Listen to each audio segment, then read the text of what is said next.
I've been having interesting conversations the last week or so, but this happens every year around this time. We're going to be dealing with Halloween in a week or two. We're going to be dealing then with Thanksgiving, and then Christmas comes along. And by December 21st, I'm usually deeply committed to my complete depression. And there's just something about this period of the year that is just particularly hard on me.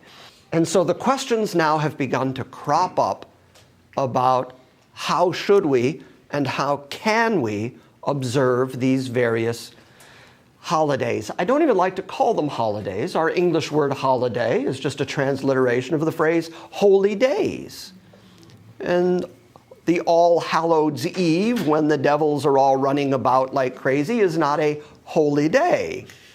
Now the day after it, November 1st, is All Saints' Day. And so on the ancient Catholic Church calendar, November 1st was the day when you remembered the dead saints, the saints that have passed on, all the saints. You know, on the Catholic calendar, there are particular days that are dedicated to particular saints. But then there's just a day, a catch-all day for everybody, All Saints' Day, November 1st. And so one of the old English phraseologies for All Saints' Day is All Hallows' Day, because hallow is the same as holy or to be a saint, which is why in the Old English, when we recite the Lord's Prayer, we say, hallowed be thy name. Okay, that's that same word. On All Hallows' Day, you remember all the saints that have passed on. And the night before that is the evening before All Hallows' Day, so it was called All Hallows Even. Or you know, sometimes they'll drop the N off of it and it becomes Eve, like Christmas Eve. Or in some Celtic languages, you drop the V out of it and it becomes Een. And that's where we get All Hallows Een, which has been shortened to Halloween. And so among some of the Celtic tribal folk, they postulated that because that's the night before one of the highest, holiest days of the church calendar, on that night, the devils and the demons run rampant. Because that's the night when all hell is trying to break loose before this high, holy day. And as these devils and demons go out, they cause tricks, they cause trouble against people. And unless you give them some sort of gift, leave them some sort of treat, they will trick you. And so people would do things like hollow out a gourd and put it in front of their house with a light inside it, a candle, so that it looked like it was a living gourd, like a living spirit, to try to deceive these devils and demons so that when they came to your house, they would think, oh, look, they already have one. So there's no need to go and bother them anymore. Well, of course, all of that's just been passed down into our culture, pretty much intact. We still put pumpkins, gourds out front of our house, oftentimes with lights or candles in them. And then we hang goblins and ghoulies and things from our trees and ghosts and decorate our house in ghostly ways. And the real difference between ancient Halloween and more modern Halloween is that instead of hell producing the little goblins and demons that go out to trick you, we just dress up our children and we send them out. And we say, now you go be ghostly, ghouly goblins and go to the neighbors and say, I will trick you unless you treat me. Trick or treat, that's what that's all about. Okay, so now knowing that, we as Christian folk, what are we going to do about that? Do we participate? Do we not participate? Do we dress up our kids and send them out? Do we not? Instead of witches and ghoulies, what if we dress them up like cowboys and princesses? Does that make it better? Well, that's up to you.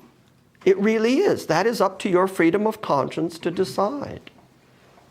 I've been involved in an email exchange this week with one particular person, though, who really struggled with that concept and said, but if I don't participate in Halloween, given this freedom you keep talking about, Jim, given the freedom you've been teaching us out of the book of Galatians, and this this real dedicated effort to not be legalistic.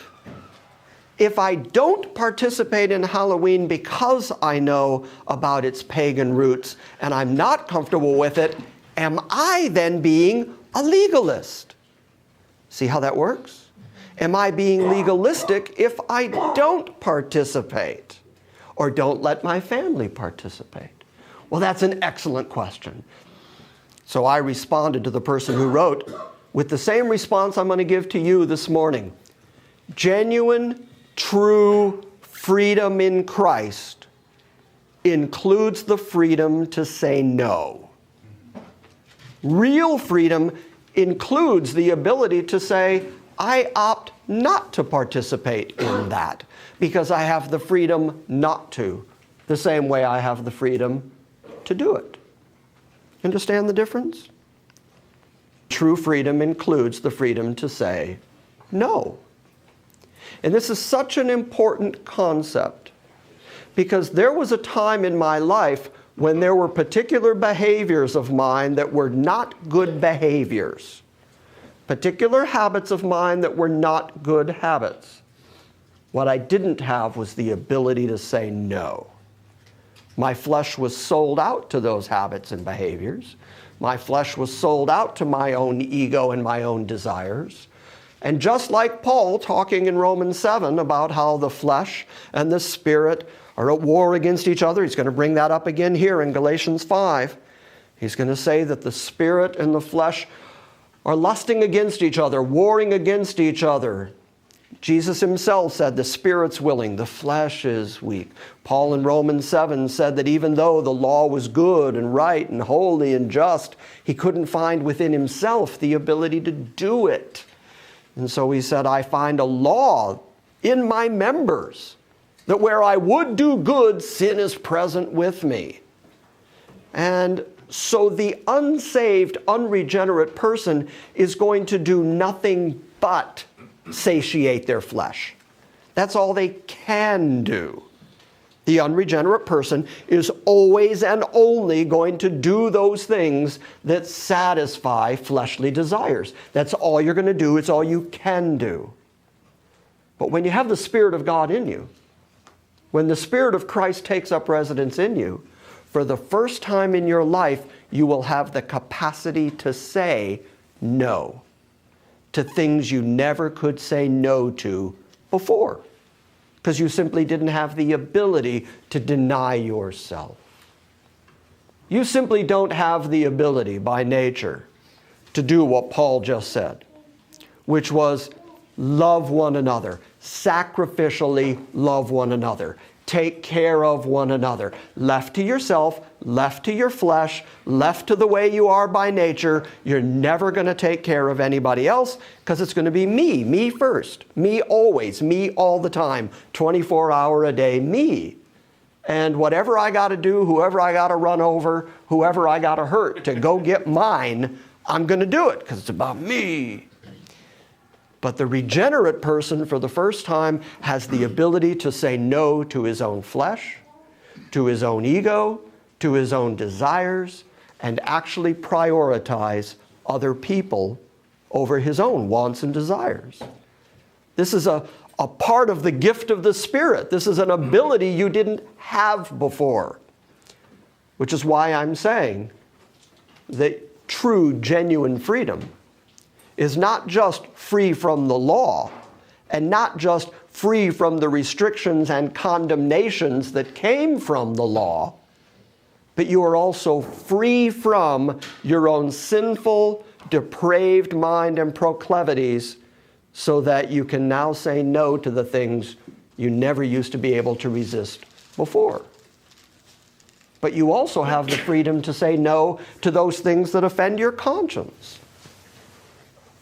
One of the more difficult things that we decided to do with our children, raising them, was that we weren't going to teach them Santa Claus. We just decided no Santa Claus because I, growing up, believed in Santa Claus more than I believed in God. Because Santa Claus brought me stuff. God, not so much. In fact, my version of God was, he's just up there waiting for me to do something wrong. so he can judge me. Santa Claus likes me. Sees me when I'm sleeping, knows when I'm awake. Knows if I've been bad or good, so I was good for goodness sake. Actually, I was good for the gifts. Right around September, October. Tighten up. Start doing better. Start seeing if we can't work this thing. Now, I have to be very careful. Are there any families in the room that Santa Claus comes to their house? Because I don't want to say anything that's going to upset any families. We're good? You guys are good? All right. It's okay if I say there is no Santa Claus? That's okay? Okay, you've never taught them Santa Claus. Okay, good. Okay, good. I just didn't want to burst anybody's bubble and have, on the drive home, have some child going, "What? Mom?" The hard part for me was that when my mother told me, and I believed in Santa Claus later than children should. I believed it. I was pretty old and still, I was 23. And I was, no. But I was still pretty old and still buying into it because I was getting stuff. And when my mom finally told me there is no Santa Claus, she says that the next question I asked was, is there a God? Oh, wow. Yeah. If there was somebody, a mythical person who came into my house and left me gifts, who I had tangible evidence had been in my house, who ate cookies and drank the milk I left out, and then gave me stuff, and I have tangible evidence of his existence, and then you say you're old enough now to know he doesn't exist, well, then the next thought in my mind was, well, forget the God thing then. And my mom had to really work hard. Talk about backstroke. It was like, no, Santa Claus, no, but God, yes. But Santa Claus, no, but definitely God, yes. And I had no evidence of God. I had all this evidence for Santa Claus. So rather than cause my children that crisis of conscience, we never taught them Santa Claus. They still got gifts, but they always knew the gifts were from mom and dad. That way, when they went to school, they weren't the odd children who didn't get anything for Christmas. For a while, we had a Christmas tree because that's what my wife wanted. That's what the kids wanted. One year, I said, can we forego the tree? Because the tree is just a pain and a bother, and I don't want to do a tree. Can we just forego the tree? Oh, no, the kids love the tree. So I went to the kids and I said, would you rather spend $50 this year on a tree or each get $25 more gifts? Bingo. Bingo! Took about 3 seconds. Done with the tree. No more tree. Yeah, we haven't had a tree since. So little by little, the trappings of Christmas have fallen away in my household. Now, up until 3-4 years ago, Katie, Jamie's daughter, started her trick-or-treating across the street at Jim's house. Just beeline, straight across the street. And my daughter and Katie and Jamie, we'd all go out trick-or-treating together. And I would have candy and hand it out just because I didn't want to be that Scrooge, that Grump, that Grinch, that guy over there, that hard-nosed Calvinist who doesn't do the Halloween thing. Well, the last 2 years, my house is dark. I don't do candy. I don't do Halloween. I just don't do it.